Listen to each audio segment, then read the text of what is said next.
Welcome to my channel. Maganda po yung topic natin ngayon. Ang topic po natin ngayon sa vlog natin ay ang mga byuda na gustong mag-asawa na. Okay, di po ba naalala niyo po sa isang vlog natin, pag gusto niyo po mag-asawa, kayo po ay nabyuda, kailangan lang po natin yung death certificate together with the SENOMAR at saka syempre birth certificate niya rin po. Okay, pero noon, kapag nabyuda po kayo, mag-iintay kayo ng 301 days para po makapagpakasal. This is under RA 3815 of the Revised Penal Code. This is Article 351. Kailangan mag-intay daw po pag namatay yung asawa. Ito po yung babaeng byuda ha. Ibig sabihin, byuda po ito, babaeng asawa. Kung namatay po yung asawang lalaki, after 301 days, saka pa lang po kayo makakapagpakasal. Pero ngayon po, syempre, nagkaroon ng amendment. Ito po yung RA 10655 na anytime na kayo po ay nabyuda, you can marry right away. So, ibig sabihin, hindi nabibilangan yung days na 301 para makapagpakasal kayo uli. Okay, so kailangan lang, syempre ulitin ko, kailangan pa rin ng death certificate, kailangan pa rin po yung SENOMAR and your birth certificate. So, I think mas na ngayon, lenient na. Kasi before ata, kailangan lang matest, kasi ganito po yan.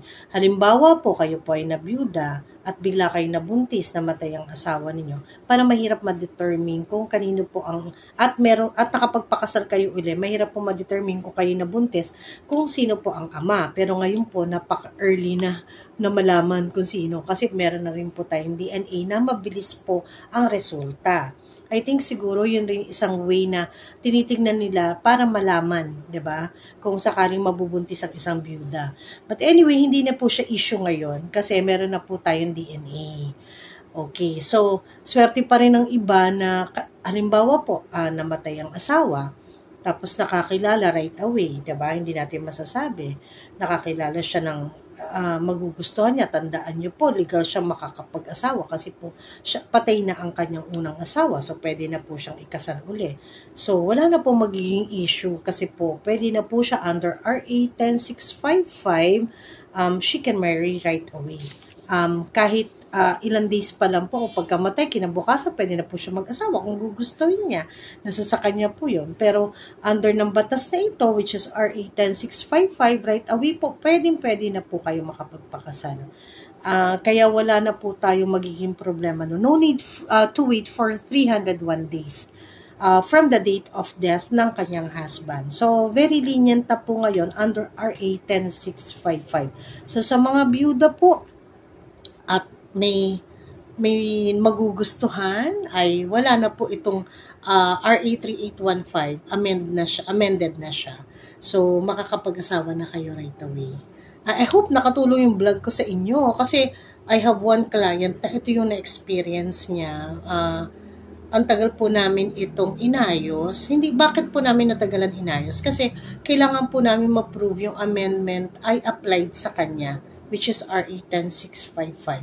And then the chief, tinignan naman po ng chief ng LCR, yung pre-process namin or yung sinubmit namin na RA at saka yung lumang RA na na-amend.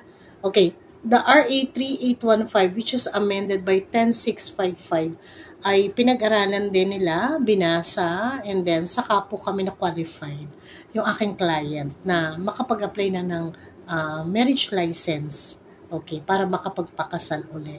Kasi I think parang wala pa atang 300 days na namatay ang kanyang husband. So, in-apply namin siya parang 100 days pa lang. So, yun. Which is na-qualified naman siya under RA 10655. Ayan. Sige, pag may questions pa po kayo dyan, ay questionin nyo lang po ako. Mag-comment po kayo sa baba. Please do share and like. Thank you so much.